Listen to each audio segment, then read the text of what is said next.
What's up and welcome back to Boo Bash. Today I am going to be doing something a little bit different.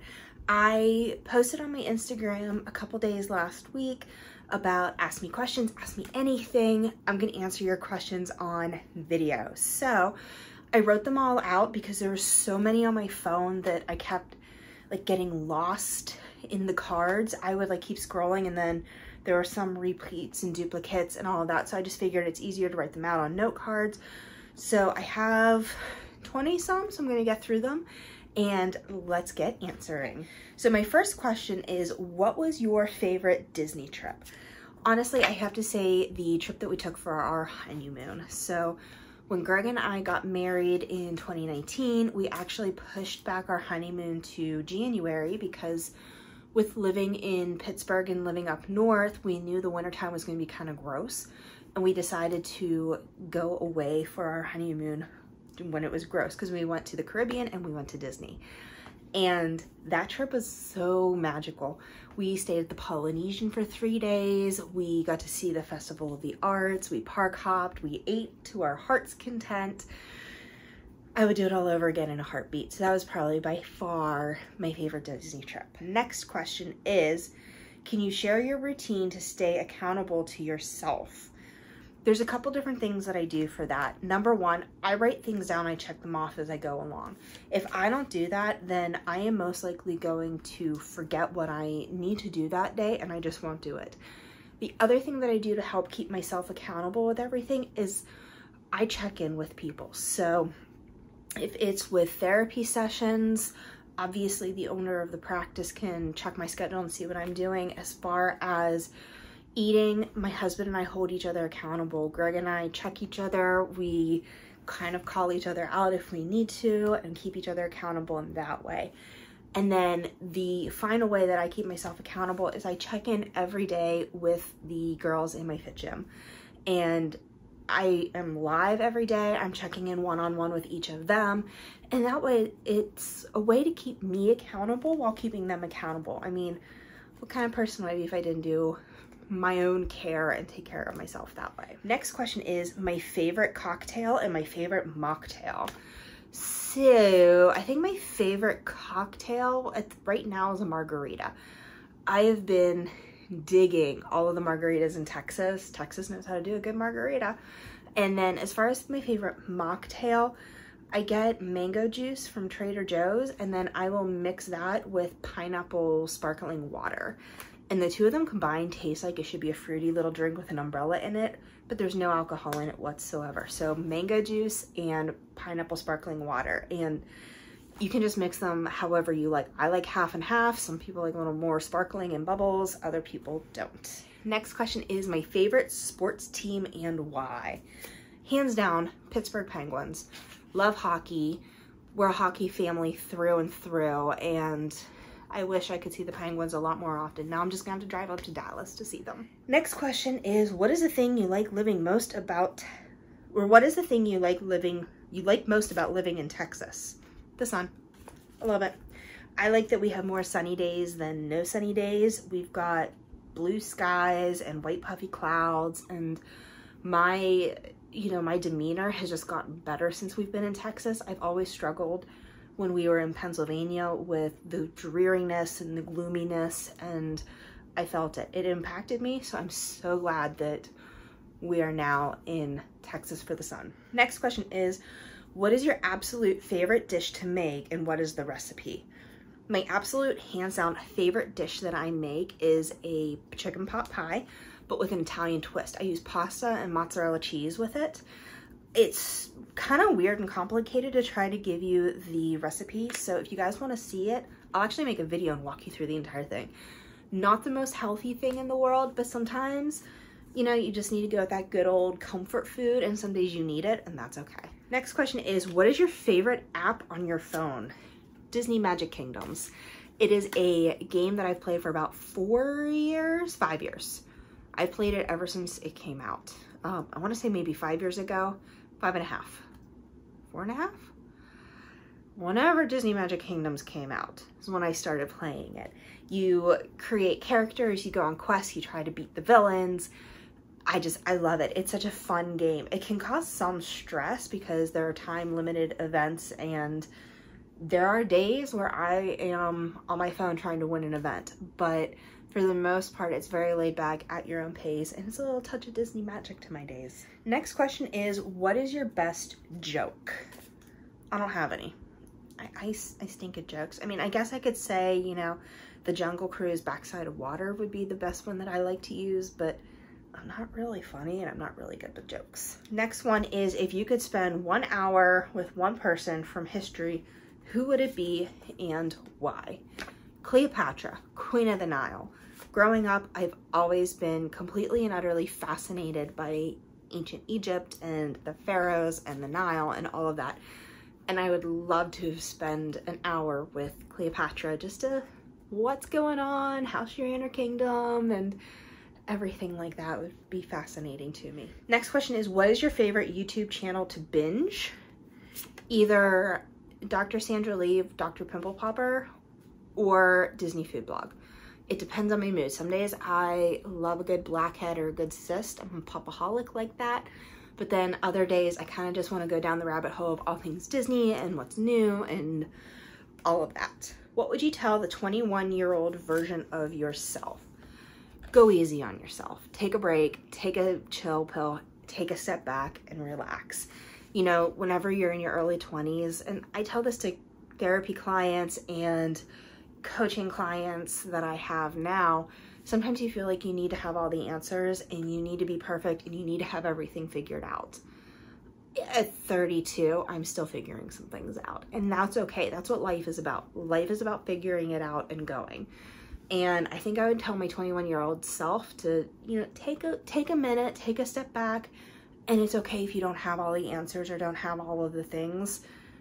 You're not going to. Next question is, where do you get your matching Disney shirts from, and do you have a favorite shop on Etsy?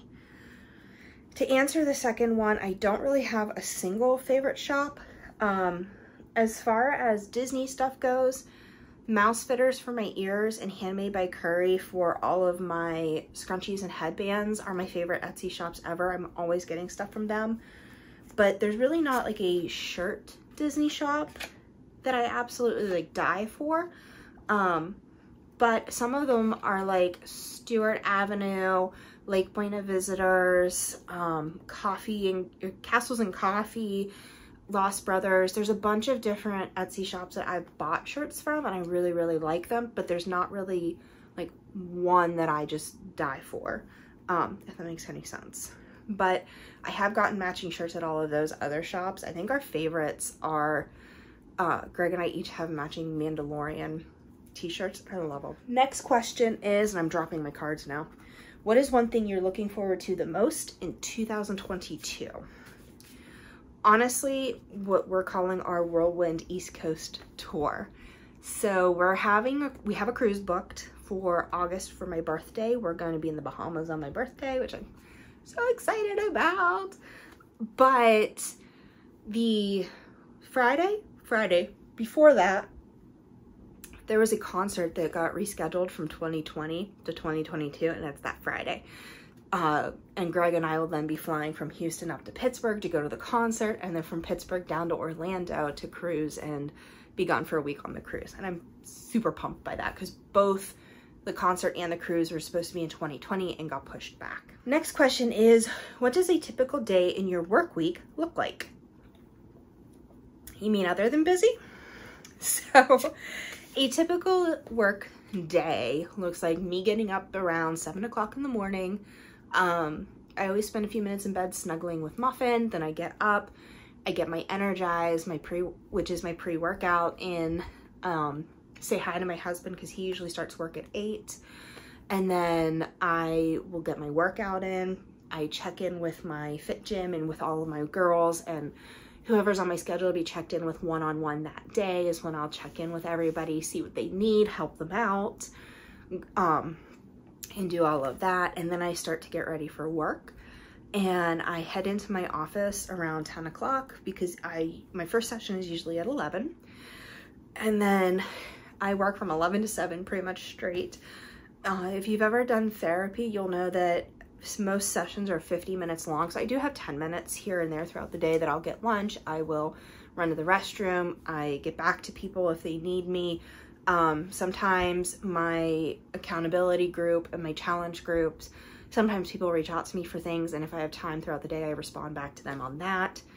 Work until 7 doing therapy sessions, and then I head home. Usually we're in either the pool or the hot tub while the oven is heating up and cooking dinner, and we'll eat dinner, and then usually Greg and I just hang out on the couch chilling or playing video games or watching TV or watching a movie or something while we chat and, you know, catch up about our days. Sometimes I'm doing a video or editing, but that's pretty much what my day looks like. It's pretty busy, but I'm so used to it. Coffee and energized throughout the day, good night's sleep, and that's how I have the energy to be able to do that. Next question is, which people or books have had the most influence on your personal growth and why?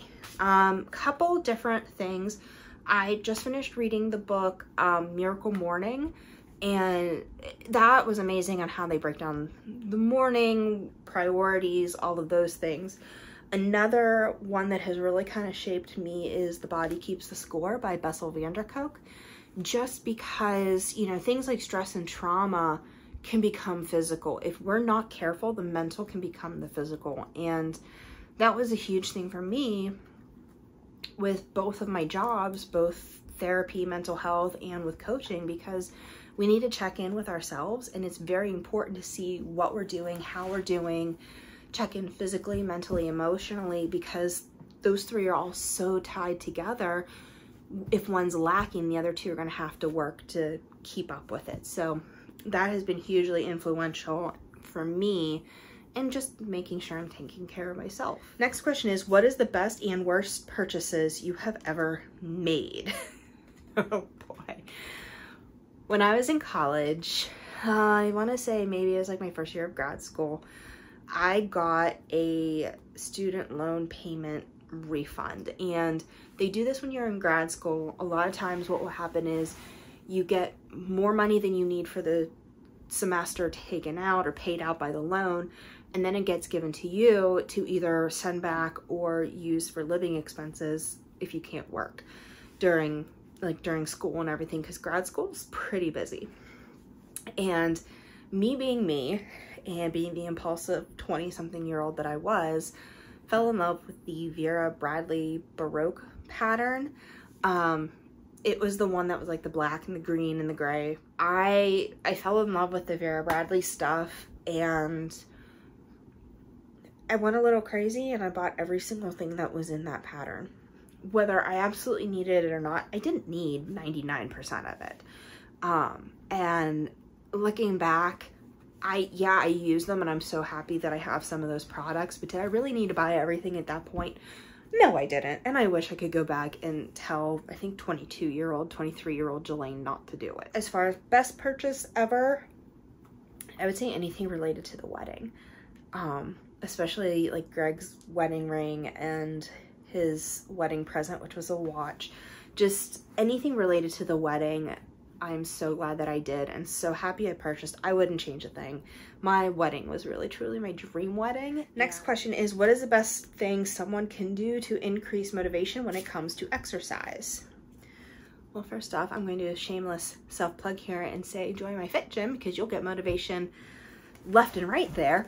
But the other thing is finding an accountability partner or finding an accountability group will help with that motivation. The other thing is, I always tell my girls in my fit gym to do sweat or stretch in 5 minutes. And what I mean by that is either sweat or stretch in some way, shape, or form, move your body every day. Whether that's taking a walk around the block, whether it's doing a fitness workout, yoga, meditation, do something to sweat or stretch to move your body. You'll get into a habit that you won't feel like you need motivation. And then the other thing that I always suggest for people is, I call it the 5 minutes. There's days I wake up and I want nothing to do with workouts. I don't want to do anything. I will hit play on my workout and I give myself 5 minutes. And 9 times out of 10, I just want to keep going. I will get into it and I'll keep going.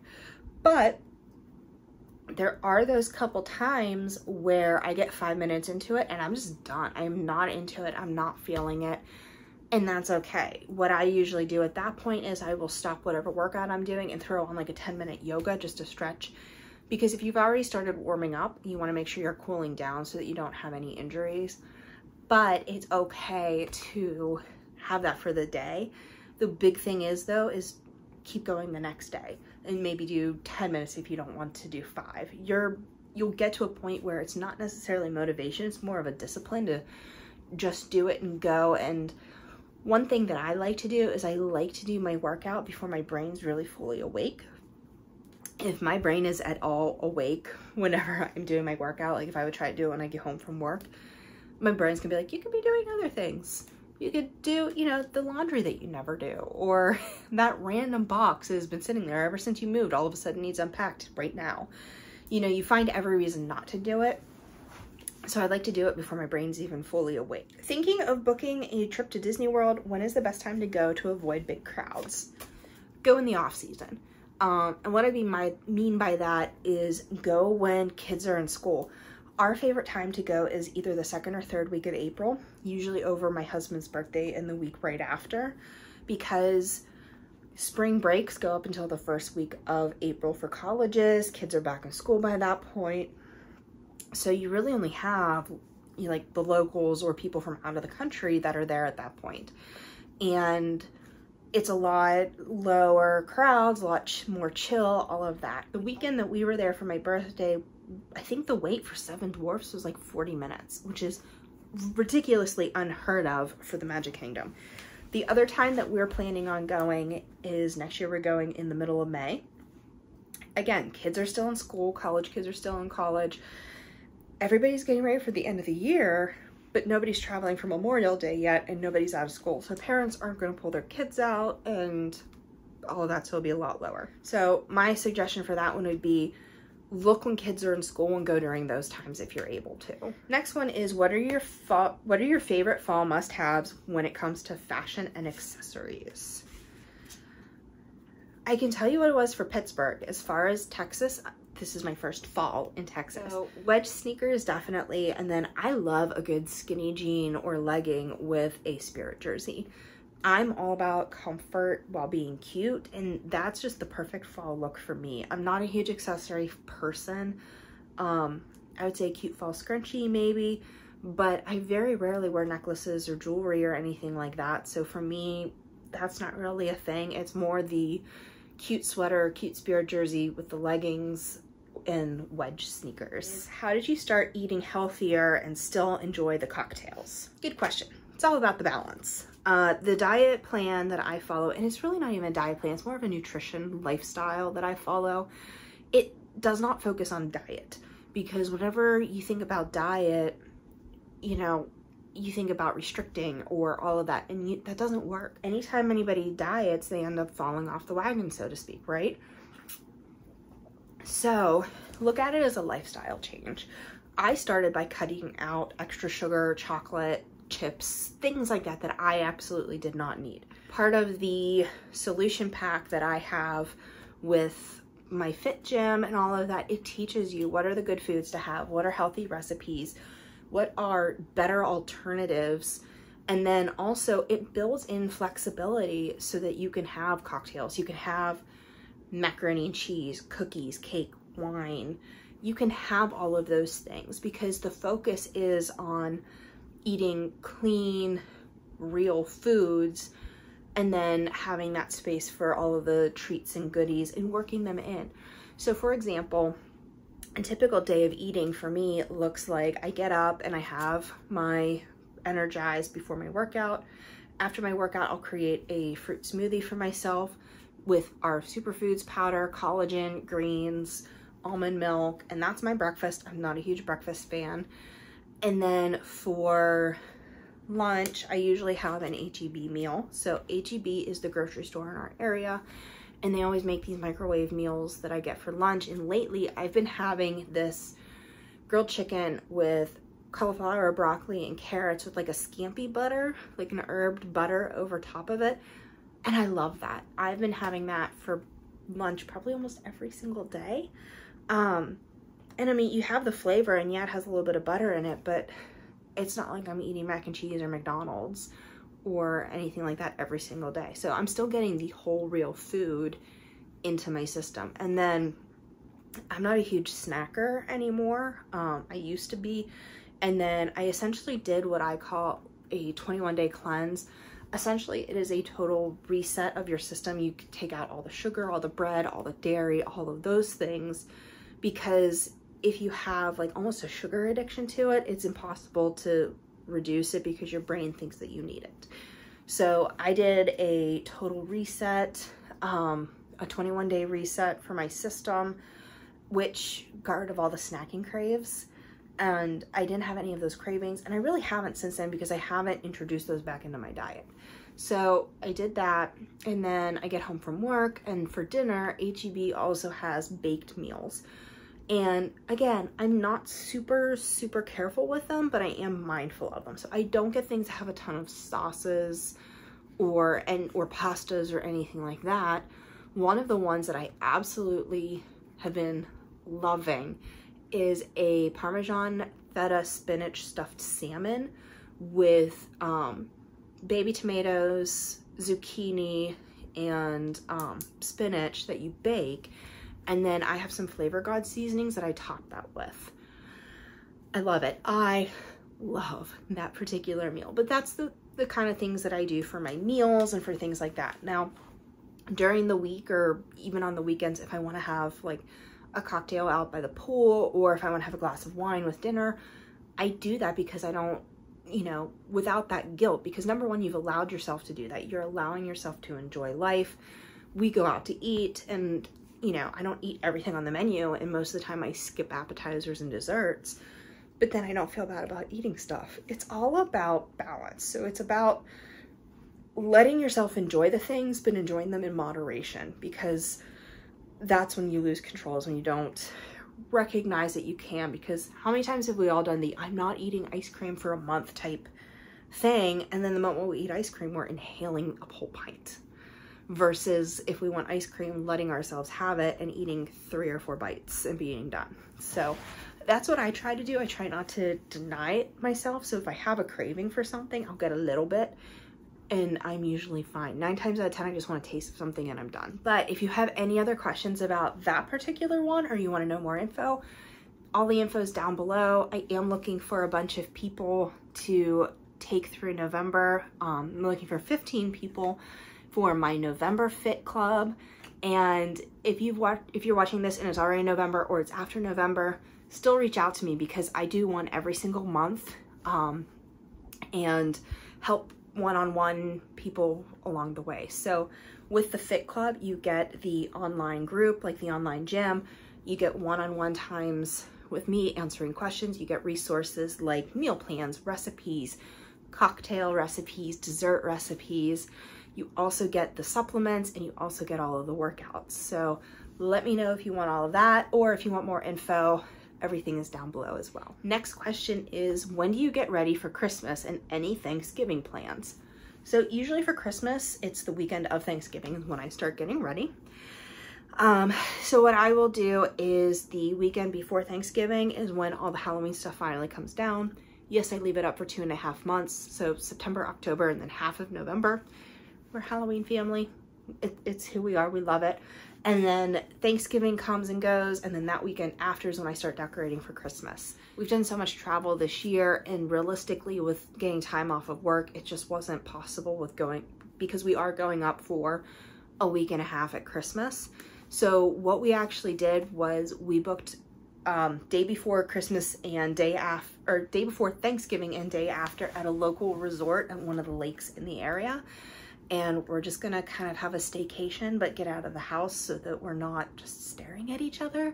So that's what we're doing for Thanksgiving. And then that weekend after, I will start decorating. And I am planning my Christmas party this year. I'm gonna do a little revamping from last year. Not sure what I'll call it yet this year, but stay tuned for that, because there will be the Christmas series in December. And actually we are back to the beginning, because the next one on my thing was, what's your favorite Disney trip? that is all my questions. Oh my gosh, I got through them all. There was like look at this. I almost feel like I want to be like, pick a card, any card. But thank you so much for everybody who contributed questions. If there's any follow-up questions, feel free to ask them in the comments below. If you have any thoughts, questions, concerns, comments, explanations, exclamations, anything like that, don't forget to put them all below. Like, comment, subscribe, and check out my Instagram for all of the behind the scenes stuff as we keep going through Boo Bash and we get ready for Christmas and December. Otherwise, I'll see you guys all tomorrow. Stay spooky, everybody.